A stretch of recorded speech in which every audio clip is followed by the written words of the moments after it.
Help support AMTV by becoming a patron, an AMTV staff member, and following us over on Twitter.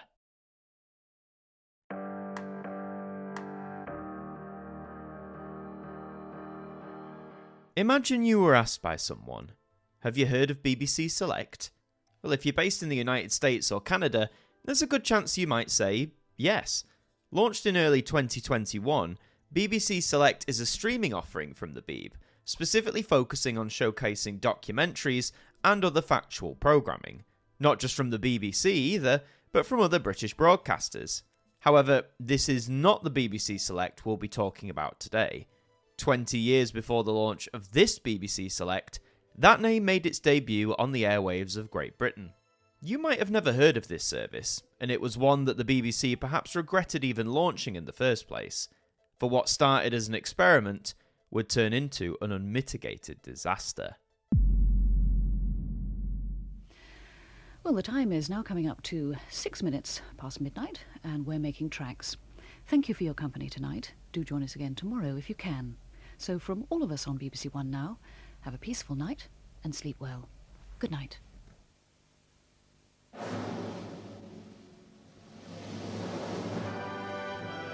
The TV landscape here in the UK was beginning to rapidly change towards the end of the 1980s. In terms of mainstream terrestrial television, you had 4 main channels to choose from: BBC One, BBC Two, ITV, and Channel 4. However, the world of satellite television was slowly beginning to creep in, granting viewers unparalleled access to a whole variety of channels and content. Satellite providers such as Sky were really trying to make inroads with the British public. Noticing this new aspect of television, the BBC began looking into ways on how they could weigh in, although not necessarily via satellite. Despite most of its main rivals over at ITV having made the transition to 24-hour broadcasting, both BBC One and BBC Two were not broadcasting during the overnight hours, apart from the occasional pages from CFAX. It was this segment of time where the Beeb felt they could create a space for new services and programmes. By 1987, engineering tests began during the early hours over on BBC Two. If you were around and had been up late, you may have seen one of these tests, although it would have been nothing more than a garbled mess, as the signal was encrypted. What the tests were preparing for was for a service that would air on a BBC channel, but would not carry the BBC name. Enter British Medical Television, or BMTV. This company had come into existence earlier in the 80s, operating as a mail-order videotape service. As the name implies, doctors at general practices across the country would receive a tape every month with up-to-date medical information. Wanting to expand into television directly, in 1988 BMTV would strike a deal with the BBC, in which once BBC Two had closed down for the night, BMTV would be able to utilise the channel as a means to broadcast its content. Though important to note, these broadcasts wouldn't have been able to be seen by any old night owl. Like the engineering test that preceded it, the BMTV broadcasts on BBC Two would be encrypted. Specifically aimed at doctors, they would have to subscribe to BMTV to receive a special decoder box, which would both unscramble the signal but also interface with the user's VCR, instructing it to start recording. So whilst the doctors would sleep, the BMTV programme would be recorded onto a VHS tape, rewound as instructed by the box, so when waking up and having made their morning cup of tea, all the doctor would have to do is press play and they could watch the BMTV programme. It seems like a straightforward enough concept, one that both BMTV and the BBC had high hopes for. But now it's just after 1:05. It's time for me to shut up shop and head for home. I still haven't made up for the lost hour of sleep from last night yet. So from me, David Wheel, and all of us here at the Television Centre in London, may I wish you a very safe and peaceful night. For now, good night. Sometime in 1988, the BMTV broadcast began over on BBC Two. Though with no advertisements carried in any kind of TV listings magazine, the exact date of launch is unknown. BMTV confidently predicted that by the end of 1990, they would have around 50,000 doctors subscribing to the service. By February 1989, presumably mere months after launching, that subscriber number stood at just 1,200. Not a good start at all, especially when BMTV had ordered around 15,000 decoder boxes, the vast majority of which were now sitting unsold and unused. Despite this, for the doctors that had subscribed, it must have been quite a useful resource, considering at this point we were still in a largely pre-internet age. Even though uptake was low to begin with, the BBC clearly found BMTV's launch on BBC Two to be something of a success. So much so that the Director General of the time, Michael Checkland, announced in late 1989 that the corporation would acquire a 15% share in BMTV, a striking vote of confidence. Checkland also announced an expansion to the subscription service concept, though details were left vague at this time. While speculation and hype around the news began to grow within the industry and with members of the public, the beginning of the 1990s wouldn't get off to the greatest start in regards to the BBC's fledgling new idea. So from me and from all of us, we wish you a very, very happy new year and a very happy new decade. And from all of us, good night. Barely a couple of years into its life, on the 31st of January 1990, BMTV would broadcast in the overnight hours on BBC Two for the final time. Financially, the company was bleeding money. With just 4,000 subscribers paying a £90 yearly fee to gain access, this generated BMTV roughly £360,000 in revenue, far less than the company had hoped for. Issues with the encryption system constantly plagued the service also, and for the BBC, who had been the key investor and backer of the operation, the fiasco had reportedly cost them around £500,000, or just over £1.2 million in today's money. That seemingly didn't matter too much for the Beeb, as shortly after BMTV folded, they announced plans to launch 7 new subscription-based channels in early 1991. An exciting concept, one that was surprisingly modern for the BBC. However, it was revealed that these channels wouldn't feature mainstream programming that audiences were used to. In the same vein as BMTV, these new forms of content would cater to specific areas and industries such as leisure, business, education, and services for various communities. Despite the excitement the BBC attempted to drum up, there was some skepticism amongst others within the industry. At a time where the BBC was losing viewership not only to its terrestrial rivals, but to ever-increasing satellite competition as well, it was argued whether tailored subscription services to very specific demographics would be enough to boost the corporation's overall viewership. Unfazed by such criticism, the BBC pushed on, announcing £8 million worth of investment into the new service, which was christened as BBC Select. The spring of 1991 came and went. No BBC Select was seen on the airwaves. The delay was largely blamed on an economic recession that the UK was enduring at the time, meaning audience members were less likely to start splashing cash on a new service like BBC Select. In the later half of 1991, once again gearing up for launch, the BBC revealed details on the proprietary box audiences would need to access the service. The charmingly dubbed BBC Selector would switch itself on during the night, search through to detect broadcasts that were using the video crypt signal, staying locked into such broadcast when found. And if the viewer was a subscriber of a particular service, using the smart card provided to them, the selector would unscramble the signal, giving them a clear picture and allowing them to record their subscribed to program. All sounds fairly snazzy for the early 90s. The cost of purchase, installation and setup ran to be about £275, which comes to nearly £600 today. For all that money, you'd hope the service had enough worthwhile content to justify the cost. Like BMTV before them, even before the service launched, the BBC confidently predicted that by 1996, Select would have around 500,000 subscribers. That's roughly 100,000 every year for the first 5 years of operation. A lofty aim, to say the least. But at last, in early 1992, BBC Select would hit the airwaves. Something amazing is happening in the middle of the night. The BBC is launching a new service overnight on BBC television. It's called BBC Select. But don't worry, you won't have to stay up late to watch, because all BBC Select programmes are intended for recording on video, so that you can choose when to watch. At home or at work, you'll soon wake up to an additional range of programmes, specially designed to suit you, the viewer. You won't always see the full picture, because many BBC Select programmes will be scrambled. In order to watch, you'll need to pay a subscription. You'll also need a special decoder called a BBC Selector.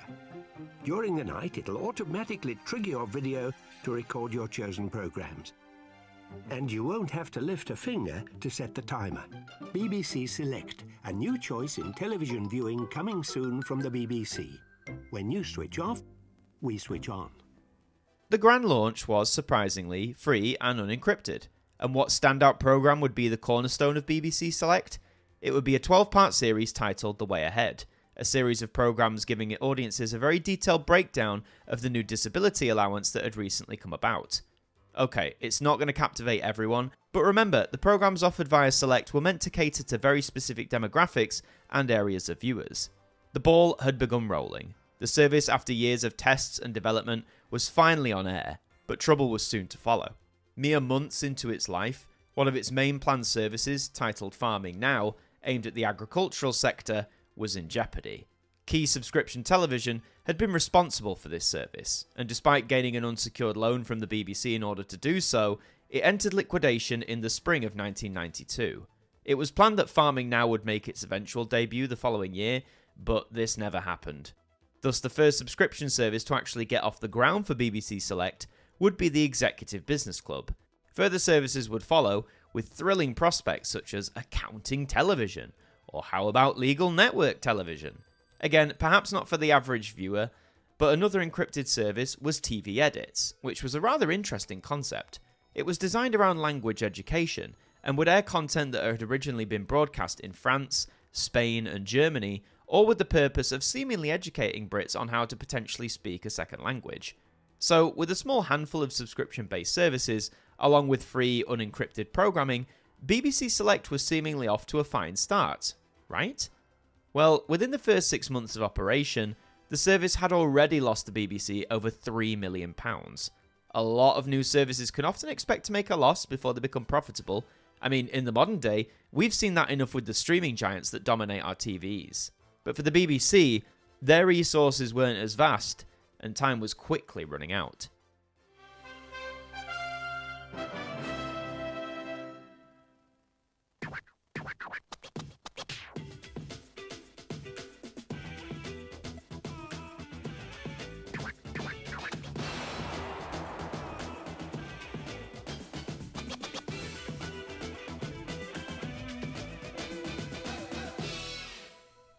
By the June of 1993, some 18 months after launching BBC Select, the corporation would announce that no further subscription services would be planned or launched for the foreseeable future. This was quite the embarrassing admission for the Beeb, as they had originally talked about having around 30 services, and yet they had managed just 4 within the first year of operation.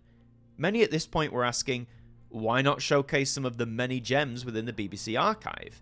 Well, even before Select had launched, there had been reports of the BBC wanting to launch themed subscription services based around their previous programmes. One such idea touted was a sci-fi themed channel, where cult classics like Doctor Who and Blake 7 could be shown ad nauseum to the eager viewer. But unlike the TARDIS, this idea never materialised. These were still relatively young days for home video, and the BBC was constantly back and forth with the Actors Union Equity in terms of working out appropriate rights and payments to performers should their past work see a release on VHS. For BBC Select, things now seemed extremely desperate.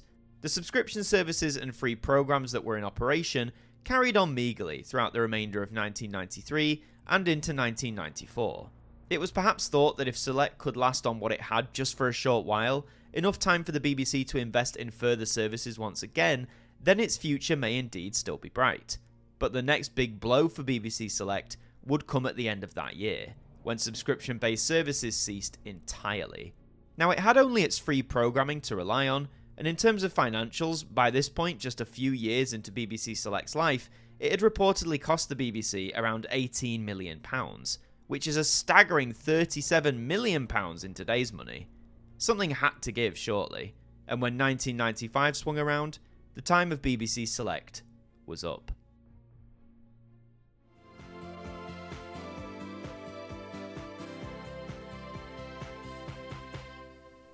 Whilst carrying on diligently with free programmes without any kind of subscription services running, there was no real way in which BBC Select could be salvaged.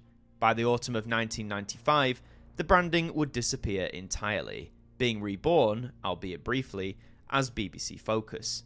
Just a month later, it was rebranded again, this time to the Learning Zone. This is BBC Two, launching a brand new concept in educational television.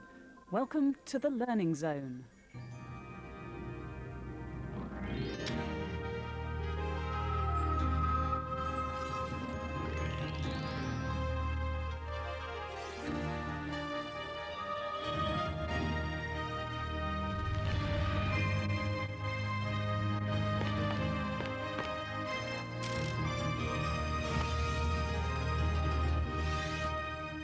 This service focused more on education for both children and adults and would go on to live a fairly successful life on air. Running from 1995 until 2015, for 20 years the Learning Zone provided educational content to millions across the UK. But you can argue it wouldn't have gotten started, or indeed had the life it enjoyed, had it not been for the first steps, and indeed the many pitfalls, of BBC Select.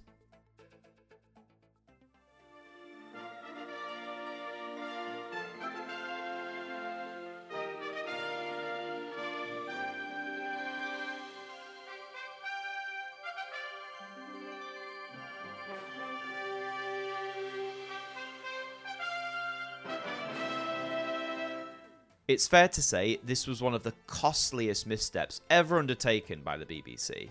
I admire the ambition and strive to launch a new kind of service. A subscription-based model had been completely alien to the corporation beforehand, and even though mainstream programming would have worked wonders on Select, what they settled on wasn't necessarily a bad idea on paper. Having programs dedicated to certain industries can work, for sure, especially in a landscape that was still coming to terms with the world of the internet. But the cost of getting set up, and then the meagre lineup of subscription programming that was on offer, hardly made the service seem worth it at all. It's astounding in a way that the BBC kept Select going for as long as they did, costing them tens of millions of pounds in the process. The name may live on today as that North American documentary-based streamer, but let's pay tribute to the original. The little oddity from the 1990s that may not have been the cutting-edge success the BBC had hoped for, but one that laid down the seeds for what was to come in some of the BBC's more experimental operations. BBC Select, a new choice in television viewing coming soon from the BBC. When you switch off, we switch on.